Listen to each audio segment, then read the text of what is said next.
ඔන්න මම අද ඔයාලව එක්කගෙන යන්නේ ඉන්දියාවේ ගෝවාවල තියෙන අබිස් මරයින් ඇක්වේරියම් එකට. ඉතින් මම මෙතෙන්ට එන්න කලින් ගෝවාවල ප්‍රසිද්ධ ලෝකල් ඩ්‍රින්ක් එකක් වෙන ෆෙනී try කරා.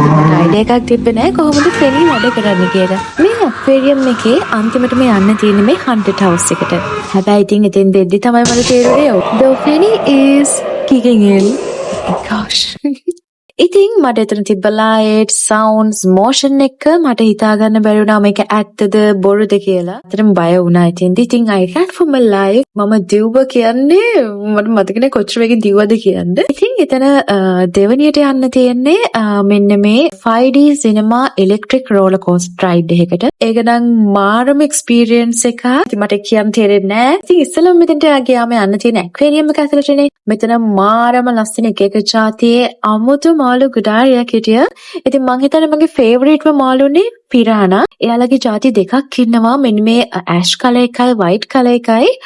හරිම ලස්සනයි. ඉතින් මෙහෙම යද්දි මම දැක්කා හරිම ලස්සන ගෝල්ඩ් කලර් ටේල් එකක් තියෙන මාළුවෙක්. ඇත්තටම මට මෙයාව දකිද්දි මාර විදියටම දැනුනේ ඉස්සර දියකෙඳුරිය හිටියානම් එයාලා කොච්චර ලස්සන ඇතිද කියලා. ඉතින් මෙම ඉම්මැද්‍රෙන් එළියට ආවම ඉන්දියානු සංස්කෘතිය විදහා දක්වන ලස්සන ස්ටේචුස් කොටකුත් එළිමහනේ තිබුණා.